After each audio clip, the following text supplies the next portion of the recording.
नमस्कार, आप देख रहे हैं समाचार 24 प्लस और मैं विकास कुमार। इस वक्त जो देश का हाल है, जो माहौल है, जैसे कि आप जानते हैं कि कोरोना महामारी से बहुत लोग परेशान हैं, बहुत लोग संक्रमित हैं। आज जो देश की संख्या है संक्रमित का वो 2 लाख से ऊपर चला गया है और जो रिकवरी का भी वो उनका 1+ हो चुका है। उसी को देखते हुए भारत देश में मोदी जी के द्वारा 22 मार्च से 31 मई तक का लॉकडाउन की प्रक्रिया रही, जिसमें पूरा देश लॉकडाउन कर दिया गया। ना तो कोई निकल सकता है घर, ना तो कोई काम पे जा सकता है, ना तो कोई काम कर सकता है। और इसी लॉकडाउन में बहुत से सामाजिक संगठन, बहुत से सामाजिक सेलिब्रिटी, बहुत से नेता, बहुत से राजनेता ने मुहिम में साथ दिया, लोगों को खिलाया, लोग प्रवासी लोगों को उनके घर तक पहुंचाया। सामाजिक सेवा में एक नाम आता है संतोष गोयल जी का। जैसा कि आप देख रहे हैं कि इस वक्त हम संतोष गोयल जी के घर में हैं और ये उनके द्वारा मास्क बनाया गया है। ये करीब 8 अप्रैल से स्टार्ट किया गया था और आज तक वो बना ही रहे हैं। और उनका ये मानना है कि ये जब तक लॉकडाउन रहेगा, जब तक ये कोरोना महामारी रहेगी, तब तक ये इनकी जो ये कार्यशैली है ये लगातार चलती ही रहेगी। जैसा कि हम आपको विजुअल में दिखा रहे हैं, ये कोई एक्सपोर्ट कंपनी नहीं है और ना तो कारखाना है जिसमें ये बन रहे हैं। ये संतोष गोयल जी का घर है और जैसा कि आप देख रहे हैं कि संतोष गोयल जी खुद अपने हाथ से मास्क बना रहे हैं गरीबों के लिए। इन्होंने ये जो मुहिम छेड़ी है, ये मुहिम इन्होंने जो उठाई है वो क्यों उठाई है, किस लिए उठाई है और समाज में उन्होंने क्या ऐसा देखा जो मास्क महंगे बिक रहे थे या मास्क नहीं बिक रहे थे, उसका उन्होंने देखा कि उनको ये सब करने की ज़रूरत पड़ी। उनसे हम ये बात और करेंगे कि ये जो अभी लॉकडाउन में जो इन्होंने क्या क्या इनके संगठनों ने और इनके कार्यकर्ताओं ने क्या क्या ऐसा लोगों की, गरीबों की मदद की है। और मैं भी आपके चैनल का बहुत बहुत धन्यवाद करती हूँ कि आप अपने चैनल के माध्यम से मेरे काम की सराहना करने के लिए आए, तो मैं न्यूज़ 24 का बहुत बहुत धन्यवाद भी करती हूँ। जैसा कि मैम आपको अभी विजुअल में दिखा रहे हैं, ये जो आप जो कर रही हैं, आप दिल्ली प्रदेश की भाजपा से महिला मोर्चा की एक आप महासचिव भी हैं। बट आपको ऐसा क्या लगा जो आपने ये मुहिम छेड़ा है और ये बनाने की सोची है, आपको क्या लगा ऐसा? देखिए, मैंने खुद क्या चीज़ नोटिस की कि मैं जब ये हमारा 21 मार्च को लॉकडाउन हुआ तो मैंने 22 मार्च से जो है अपने घर में ही स्वयं सुबह से लेकर शाम तक जो है खाना बनाने का मैं काम शुरू किया। मैं खुद अपने हाथों से 200 से 250 लोगों का सुबह शाम दोनों टाइम में खाना बना के बांटती थी। तो मैंने देखा कि जो हमारे बाज़ार में जो मास्क आ रहे हैं, क्योंकि वो यूज एंड थ्रो मास्क हैं, तो जो हमारे ज़रूरतमंद लोग हैं, जो गरीब तबके के लोग हैं, जो कि बहुत महंगा मास्क जो है वो नहीं खरीद सकते, तो वो क्या करते थे, वो मास्क क्योंकि 1 टाइम यूज़ होता था, वो उसी मास्क को कंटिन्यू यूज़ कर रहे हैं। तो उस मास्क को जब वो कंटिन्यू यूज़ कर रहे हैं तो उससे कितनी सारी हानियाँ हैं, कितने सारे जर्म्स उनके अंदर जा रहे हैं। तो मैंने सोचा क्यों ना, क्योंकि मुझे पूरी सिलाई आती है क्योंकि मेरा जो पुराना तजुर्बा है, मुझे लगा कि आज इस तजुर्बे के क्यों ना मैं इस्तेमाल करूं। तो काफ़ी टाइम हो गया था मुझे मशीन चलाए हुए, पर मैंने जो है फिर से शुरू किया। मैंने शुरू में स्टार्टिंग में मैंने जब पहले दिन मास्क बनाए, मैंने तो पहले पट्टियाँ काटी, क्योंकि मेरे नीचे कपड़े की ही दुकान है। मैंने अपने दुकान में से थान निकाले और मैंने शुरुआत की। जब मैंने शुरुआत की तो मैंने सोचा भी नहीं था कि मैं इतने मास्क लगा, क्योंकि ये कपड़े का मास्क, इसके अंदर एक तो सबसे बड़ी खूबी क्या है कि आप देखिए, आप कितने भी महंगे से महंगा मास्क ले लीजिए, उसके अंदर कहीं ना कहीं ऑक्सीजन की कमी हो रही है। और ये जो कपड़े का मास्क देखिए, मैंने खुद लगा रखा है। आप इस मास्क को 24 ईयर्स यूज़ कीजिए आप पहले क्योंकि मैं तो पुराने ज़माने का 54 ईयर हूँ।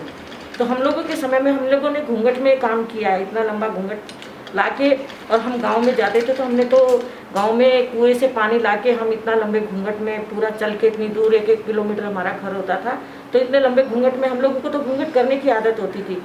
तो ये मास्क जो है ऐसा मास्क है, इसको 24 आप यूज़ कर सकते हो, इसकी कोई भी हानियाँ नहीं है, क्योंकि हम जो मास्क है उसको लगा कर जब हम चलते हैं पैदल तो उससे कहीं ना कहीं ऑक्सीजन की कमी होती है। तो ये जो कपड़े का मास्क है, ये प्योर कॉटन के मास्क मैं बना रही हूँ, और इसकी जो बद्दियाँ हैं, इवन इसकी बद्दियों में भी मैं इलास्टिक नहीं लगा रही हूँ, कि इलास्टिक अगर हम लगाते हैं तो यहाँ से जो हमारे कान हैं उन इलास्टिक से हम जितनी ज़्यादा देर लगाएंगे तो उससे एलर्जी भी हो जाती है और हमारे कान जो है वो टेढ़े होने का खतरा होता है।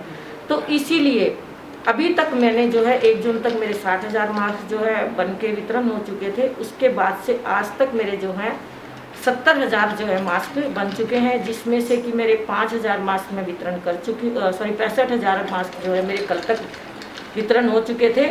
अब मेरे जो मास्क हैं वो मास्क मैं आगे बना रही हूँ, और ये मास्क बनाने का जो मेरा काम है, मेरा जब तक मुझ में दम है। और सबसे बड़ी बात मैं आपको बता दूं कि मेरे मास्क आप देखिए, भिवानी में नेहरू युवा केंद्र है अपना सरकारी, दिल्ली सरकार का, और सॉरी केंद्र सरकार का, वहाँ भी मेरे मास्क 2 बार गए। अभी 2-4 दिन पहले इसी हफ्ते में मेरे 2,000 मास्क वहाँ भी गए। क्योंकि ये कपड़े के मास्क देखिए, ये हर देखने में आपको ये लग रहा है इसके अंदर बहुत काम है।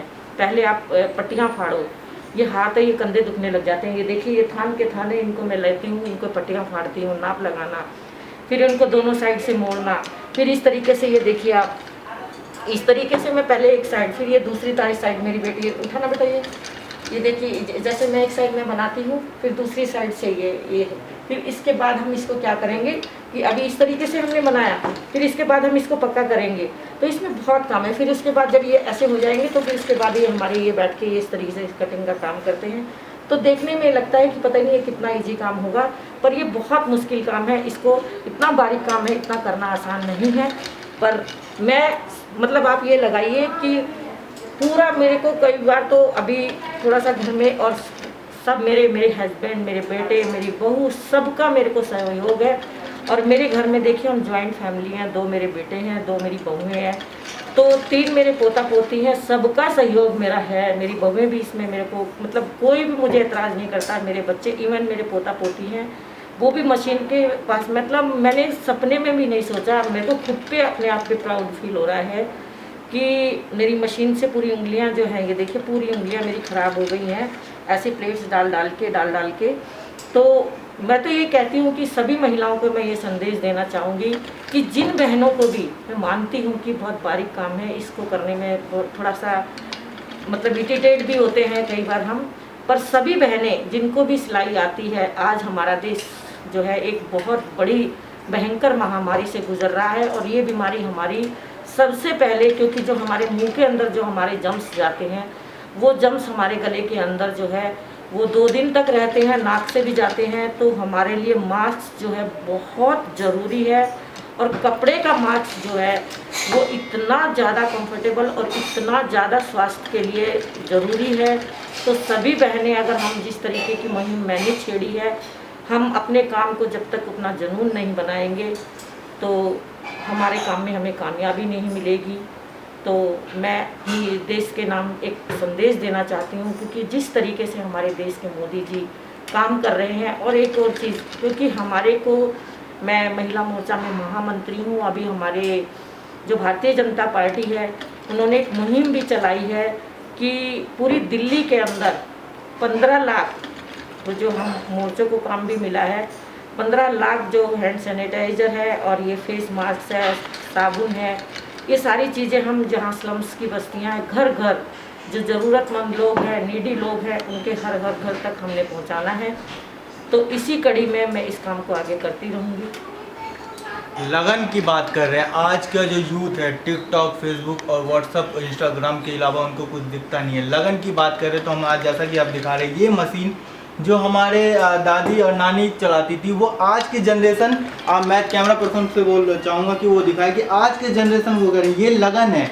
ये आप आज के जनरेशन जो कहते हैं कि बिगड़ चुकी है टिकटॉक इंस्टाग्राम में, ऐसा कुछ नहीं है। वो जनरेशन की परवरिश और जनरेशन की सोच पे डिपेंड करता है कि वो इस महामारी से लड़ने के लिए अपने पेरेंट्स का, अपने समाज का, अपने पूरे क्षेत्र का कैसे सहयोग करते हैं। ये इनकी बेटी है संतोष गोयल जी की, और जैसा कि आप देख रहे हैं वीडियो में कि वो ऐसे मशीन चला रही है, एक इलेक्ट्रॉनिक मशीन नहीं है, हाथ से चलने वाला मशीन। और जैसा कि देख रहे हैं कि ये दादी नानी हमारे ज़माने में चलाती, इस मशीन को आज के जनरेशन कोई देखना भी नहीं चाहेंगे, और वो ये मशीन चला रहे हैं।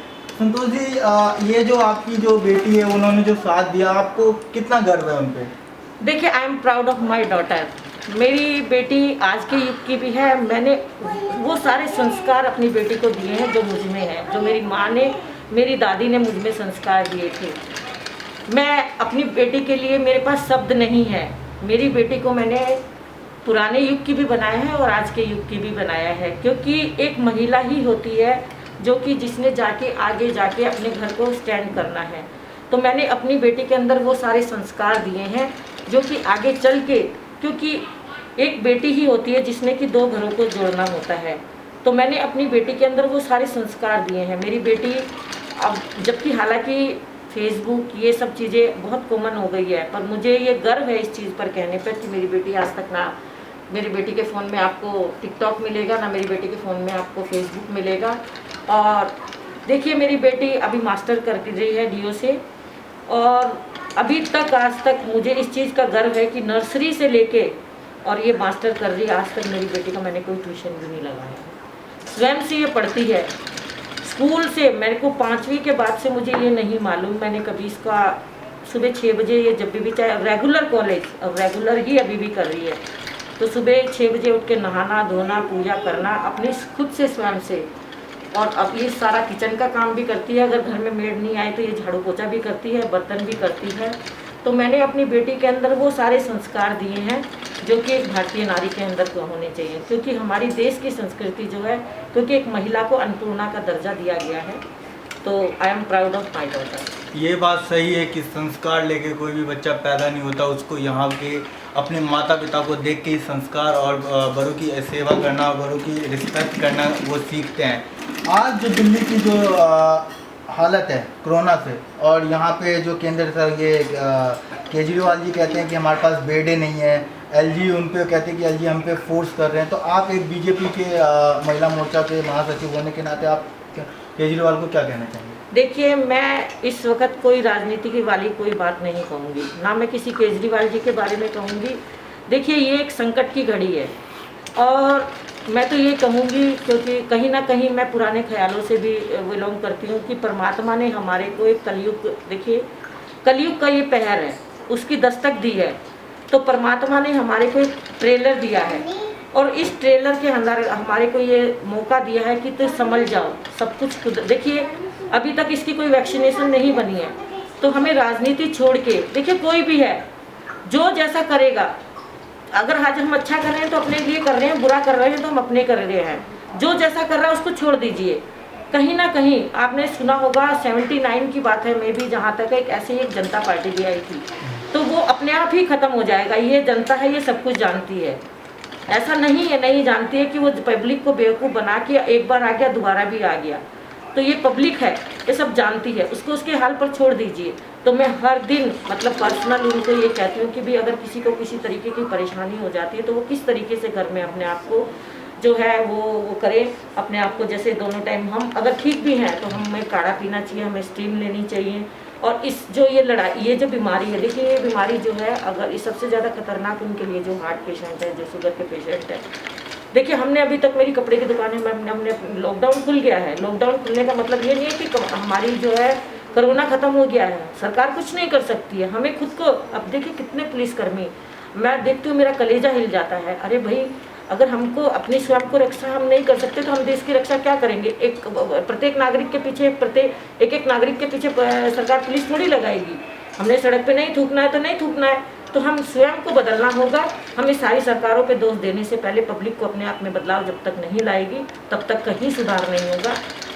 आज मैंने ये देखा है कि किसी को भी हल्का सा अगर सर्दी जुकाम होने लगता है तो वो सोचता है कि मुझे कोरोना हो गया है, हॉस्पिटल भागता है। अरे आप हॉस्पिटल जाओगे तो वहाँ पे इतने सारे जम्स हैं, इतने सारे डॉक्टर्स, इतने सारे नर्स, हमें उनको सैल्यूट करना चाहिए, हमें पुलिस वालों को सैल्यूट करना चाहिए, हमें सरकारी कर्मियों को सैल्यूट करना चाहिए जो अपनी जान को जोखिम में डाल करके और इस तरीके से हमारे लिए वो कर रहे हैं। आप देखिए सड़कों पे वही हालात हैं, आज भी वैसे ही कूड़ा फेंक रहे हैं। तो कहीं ना कहीं मेरे तो इसमें ये कहूँगी कि सरकारों से ज़्यादा हम जनता जो है उसके ज़्यादा जोशी है। तो मेरा तो ये मानना है, चाहे इसमें मैं माफ़ी चाहूँगी अगर मेरी बात की किसी को बुरी लगी है। हम सरकारों को दोष देने के बजाय अपने अंदर में बदलाव लाना चाहिए। जिस दिन हम खुद में बदलाव लाएंगे, देखिए देश हमारा फिर से चोने की चिड़िया कहलाएगा। भारतीय जनता पार्टी का 1 साल कार्यकाल पूरा हुआ। इस 1 साल में उन्होंने राम मंदिर अध्यादेश और धारा 370 NRC, जो सबसे बड़ा NRC और CAA का मामला था। आप जनता से क्या कहना चाहेंगे? ये जो 4 साल जो अभी बाकी है मोदी जी का कार्यकाल, उसमें जनता को क्या क्या देखने को मिलेगा? देखिए मैं आपको बताऊं, भारतीय जनता पार्टी एक ऐसी पार्टी है, 1600 पार्टियां हैं हमारे देश में। क्योंकि मैंने आपको बताया कि मेरे पिता जो हैं जनसंघ के टाइम से, मैंने बहुत छोटी सी से अपने घर में जो है राजनीति देखी, क्योंकि मेरे पिता जनसंघ के टाइम में राजनीति में थे। तो जब भारतीय जनता पार्टी के राष्ट्रीय अध्यक्ष अटल बिहारी वाजपेयी बने थे तो वो हमारे घर में आए थे। हमारा छोटा सा घर हुआ करता था, टीन के 2 कमरे हुआ करते थे, और उस एक कमरे के अंदर मेरे माता और पिता में हमेशा विवाद भी रहता था इस चीज़ को लेके। तो वहाँ पर भी मेरे पिता जो है एक कमरे को ऑफिस बना के रखा करते थे, छोटी सी परचून की दुकान उसी के नीचे हमारी हुआ करती थी। तो हमारी ये भारतीय जनता पार्टी जब जब देश में हमारी भारतीय जनता पार्टी की सरकार आई है तब तब बदलाव आया। देखिए, आप काम करने की बात अगर करेंगे, अटल बिहारी वाजपेयी जब हमारे देश के प्रधानमंत्री बने तो उन्होंने सारी नदियों को जोड़ने का काम किया, उन्होंने सिलेंडर, उन्होंने टेलीफोन, और इसी तरीके से आप मोदी जी की बात करते हैं तो मोदी जी ने जनधन अकाउंट, अभी भी आप ये मेरा सर्वेंट है, आप इससे पूछिए, ये खुद अपने 0 बैलेंस में से पैसे निकाल करके लाए। तो मैं हम क्या क्या चीज़ें कहें, ऐसी ऐसी योजनाएं, ऐसी ऐसी चीज़ें, मुद्रा योजना, कितने सारे काम हैं। एक काम हो तो मैं आपको गिनवाऊँ, इतनी सारी चीज़ें उन्होंने करी हैं, तो हमारा गर्व से सीना चौड़ा होता है। आज हमारे देश को, जो कि हमारा देश आज हमारा देश जो है पूरे वर्ल्ड में हमारे देश का लोहा माना जाता है, लोकल को वोकल बनाने की बात करते हैं। आज देखिए, ये हमारे कहीं ना कहीं जो हमारे देश के हमारे जो राष्ट्रीय अध्यक्ष JP नड्डा जी, उन्होंने आह्वान किया था फेस मास्क बनाने का कि सब महिलाएं घर में बैठ करके फेस मास्क बनाइए। तो मेरे को तो ये कहना है कि जो हमारे मोदी जी की उपलब्धियां हैं उनके लिए कोई शब्द नहीं है। सुबह से शाम हो जाएगी, सुबह से शाम क्या महीनों बीत जाएंगे उनकी उपलब्धियां गिनवाने के। ऐसे ऐसे काम आप किसी मुस्लिम महिला के, अगर वो अपने किसी घर के दबाव के बारे में, आज मुस्लिम महिलाएं इतनी खुश है, 3 तलाक को उन्होंने हटाया, उन्होंने इतनी सारी योजनाएं वो करी हैं। तो जब भी मोदी जी ने जब भारतीय जनता पार्टी की सरकार आई है तो उन्होंने सबका साथ सबका विकास, उनका यही काम है। और ये एक उदाहरण देखिए, अभी दिल्ली के अंदर हमारे जो दिल्ली प्रदेश के अध्यक्ष बने, एक छोटे से कार्यकर्ता, बहुत छोटे से कार्यकर्ता को हमारे दिल्ली प्रदेश का अध्यक्ष बनाया है। तो हमारी भारतीय जनता पार्टी, एक बूथ अध्यक्ष भी हमारा जो है प्रधानमंत्री बन सकता है। हमारी पार्टी परिवारवाद की पार्टी नहीं है, तो इससे बड़ा संदेश हमारे पास कोई नहीं है। जैसा कि आप देख रहे हैं कि आप छतरपुर विधानसभा में, और यहाँ के जो विधायक है वो आम आदमी पार्टी से हैं, उनके द्वारा इस लॉकडाउन में क्या क्या हेल्प की गई गरीबों की? देखिए, आप अगर गरीबों की हेल्प की बात करते हैं, आप पूरी दिल्ली क्या पूरे राष्ट्रीय में आप देख लीजिए, आपको हर जगह अगर आपको कोई काम करता हुआ नजर आएगा तो वो सिर्फ भारतीय जनता पार्टी का कार्यकर्ता नजर आएगा। चाहे वो राशन वितरण करने का काम हो, चाहे वो भोजन वितरण करने का काम हो, चाहे वो फेस कवर वितरण करने का काम हो, चाहे वो सैनिटाइज वितरण करने का काम हो, कोई भी काम अगर करने का काम हो, सेवा भाव का काम हो, तो वहाँ पर आज हमारी पार्टी ने इतनी भयंकर महामारी के अंदर भी अपने कार्यकर्ताओं को काम की जिम्मेदारी दे रखी है कि अपनी सेहत का ख्याल रखते हुए हमारे को नीचे तक आज भी हमारी कंटिन्यू, जैसे हमारी बैठकें होती थी वैसे ही बैठ के हमारी वीडियो कॉन्फ्रेंसिंग के माध्यम से हो रही है, और लगातार जो हमारा काम होता था वही कार्य हमारा सभी कार्यकर्ताओं को, एक एक कार्यकर्ता हमारा, चाहे वो बूथ अध्यक्ष हो, चाहे वो हमारा खंड प्रमुख हो, चाहे वो मंडल अध्यक्ष हो, चाहे वो जिले का, एक एक कार्यकर्ता जो है हमारा इस टाइम सिर्फ और सिर्फ पार्टी का ये कहना है कि इस टाइम हमारे को जो इस महामारी के अंदर जो है हमारे के कोई भी गरीब, हमारा ये है कि कोई भी भूखा ना रहे, और कोई भी किसी भी जो भी हमसे जो हेल्प पड़ती है वो हमारी